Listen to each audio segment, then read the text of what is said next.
mushuk o'lgan holatda turibmiz. Svetga 1000 so'mdan emas, 3000 so'mdan pul to'laysizlar. Tadbirkor akalar, transformatorlarga doim nazoratli bo'linglar.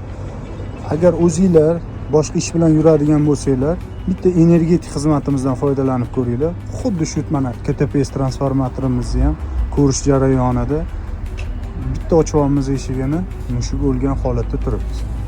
Konditsioner bankani qo'yishinglarni maslahat beraman. Qo'ygandan keyin ham doim nazorat qilib turish kerak, chunki 3000 so'mdan jarimada pul to'lashinglar mumkin. Undan tashqari transformator holatini bitta o'rganamiz, tekshiramiz. Hammasi joyida bo'lsa, xudo xolasa transformatorlarda ishimiz umuman bo'lmaydi. Agar qanaqadir muammosi bo'lsa transformatorni ma'lumotini beramiz, to'g'rilab beramiz.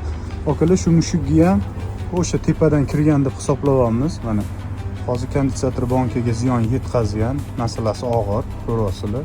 Undan tashqari transformator arzon narx turmaydi, qimmat turadi, silishkim.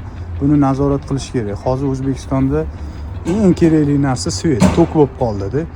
Hammaga kerakli, manfaati tegadigan narsa. Okalar, elektr energiya bo'yicha xizmat qilamiz. Transformatorni zo'riga o'rnatish yoki xuddi shunaqa remont qilish kerak bo'lsa, bitta telefon qilinglar, ishinglarni xudo xolasa zo'r qilib bitirib beramiz. Xuddi shuni moylarini almashtirib, xuddi shu o'lgan mushukga sekin ko'mamizda. Nima kamchiligi bo'lsa to'g'rilab beramiz. Kimga shunday xizmatlar kerak bo'lsa telefon qilinglar.